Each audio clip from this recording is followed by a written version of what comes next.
बड़ी खबर यह आ रही है कि पाकिस्तान के सेना अध्यक्ष का इस्तीफा मांगा जा रहा है।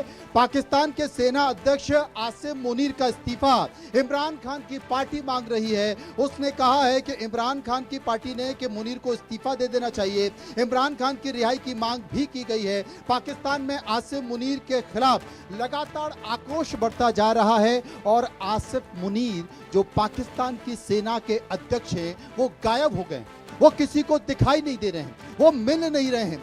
जबकि कुछ दिन पहले उन्होंने एक कार्यक्रम में भारत के खिलाफ, भारत के हिंदुओं के खिलाफ, भारत की सरकार के खिलाफ, भारत के प्रधानमंत्री के खिलाफ लगातार जहर उगला था, लेकिन हाल के दिनों में वो गायब बताए जा रहे हैं। हाफिज सईद, आपको पता होगा, हाफिज सईद जो कि आतंकवादी है, जिसने मुंबई में हमला कराया, भारत में कई जगह हमला कराया, उसके घर की सुरक्षा बढ़ा दी गई है।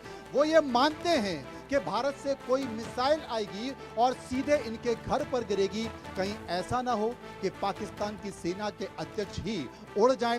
इसलिए मुनीर गायब हो चुके हैं, वो बंकर में है, कहां है किसी को पता नहीं चल रहा। तमाम परिस्थितियों के बीच ये अलग अलग संकेत निकल कर आ रहे हैं। रैना साहब मेरे साथ मौजूद हैं। रैना साहब, अगर आज की परिस्थितियों में कश्मीर की बात की जाए तो ये कहा जा रहा है कि सेना सर्च ऑपरेशन चला रही है। पहले जो उनके इन्फॉर्मर हैं उनको टारगेट कर रही है। भारत के अंदर कौन कौन बैठा है चिन्हित किया जा रहा है। क्या ये पहले भी होता रहा है? इसका असर होता है वाकई? देखिए, मैं आपको बताऊंगा, ये सब चीज़ें इन 90 से लेके आज तक होती थी। सर्च ऑपरेशंस हुआ करते थे, क्रैकडाउन्स हुआ करते थे, काफ़ी कुछ होता था। लेकिन कश्मीर में मैं आपको बताऊंगा, there is a politics of deception and politics of denial. इसके चलते हुए जो हमारे कांग्रेस के प्रवक्ता हैं, इन्होंने जब कांग्रेस की बात की थी तो मुझे कुछ बातें याद आ गई जिनका डायरेक्ट ताल्लुक आज के टेररिज्म के साथ है। मुझे ये बता दीजिए, भारत की कौन सी ऐसी स्टेट है जिस पे अकॉर्ड और अकॉर्ड होते जाते हैं?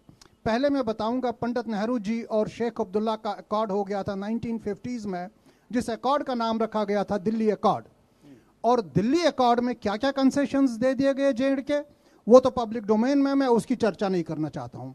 उसके तुरंत बाद हमें लगा नहीं, हमें और कश्मीर के साथ बातचीत करना चाहिए, तो फिर आ गया बेग पार्थसारथी अकॉर्ड जो 1975 में हुआ। उसके चलते हुए क्या क्या कंसेशंस हो गए, लेकिन एक बहुत बड़ा कंसेशन ये हो गया कि शेख अब्दुल्ला साहब को उन्होंने रिहेबिलिटेट कर दिया और मुख्यमंत्री बना दिया। इससे भी पेट नहीं भरा तो 1980s में एक राजीव फारूक अकॉर्ड हो गया, जिसके चलते हुए एक कोलिशन गवर्नमेंट J&K में आई। मुझे ये बता दीजिए, ये जो निचोड़ है ये तीन एग्रीमेंट्स का ये निचोड़ है। बिफोर 1990 कश्मीर में एक वॉर ऑफ एट्रिशन हुआ करता था सेंटर के साथ, और जो भी गवर्नमेंटें होती थी एक एंटी सेंटर पोस्चर्स और स्टांसेस लेते थे। और उसके बाद जब 1990 में यही बन गया एक मिलिटराइज्ड टेररिज्म, और इस मिलिटराइज्ड टेररिज्म के क्या नतीजे हैं ये आप खुद देखते हैं। मुझे याद है एक बार माननीय प्रधानमंत्री उस वक्त की मिसेस इंदिरा गांधी आई थी कश्मीर में, उन्होंने लेक्चर कर दिया था जहां पर लोग नंगे आके उन्होंने प्रदर्शन कर दिया था, और माननीय इंदिरा गांधी जी ने उस वक्त बताया था कि ये लोग भूखे नंगे हैं, इनको कपड़ों की जरूरत है। ऐसी राजनीति कश्मीर में हो रही थी। क्योंकि मैं बता रहा हूं, इस जो मैंने बताया politics of denial and politics of dissipation, इसके 4 स्टेजेस होते हैं। सबसे पहली स्टेज है डिमोरलाइजेशन, जो कश्मीरी पंडितों को हो गई। उसके बाद हो गया डिस्टेबलाइजेशन, जो कश्मीरी पंडितों के साथ हो गया। और तीसरा क्राइसिस एंड फोर्स्ड एक्सोडस, और चौथा नॉर्मलाइजेशन। और ये जो चारों चीजें नॉर्मलाइज हो जाती है, आज की सियासत में ये सब एक नॉर्मल है। और आज की सियासत में वहां पर एक मेजॉरिटेरियन टिल्ट है। जब हम कश्मीरियत की बात करते हैं तो मैं इस चीज को मानता नहीं हूं। मैं मानता हूं कश्मीरियत नहीं है, कश्मीरी मुसलमानियत। थोड़ा जवाब देना चाहूंगा। वो कश्मीरी मुसलमानियत, वो कश्मीर मुसलमानियत कैसे है?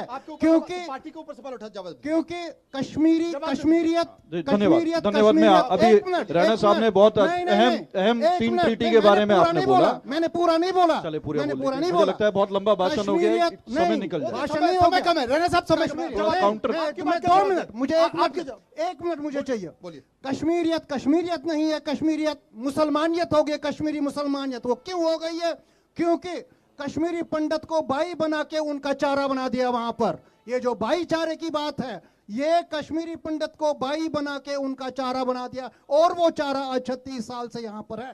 तो इसके चलते हुए सबसे पहले जो मैंने बताया कि जो टेरर इंफ्रास्ट्रक्चर कश्मीर में है, ये आज का नहीं है, ये बहुत पुराना है और ये चलिए, खत्म नहीं हो पाया। हर आतंकवादी हमले के बाद सर्चिंग ऑपरेशन चलता, खत्म नहीं हो पाया। अत्री साहब, फिर उसके बाद देखिए, रैना जी ने 3 सरकारों के जो पाकिस्तान के साथ हमारी ट्रीटी हुई उसका उल्लेख किया।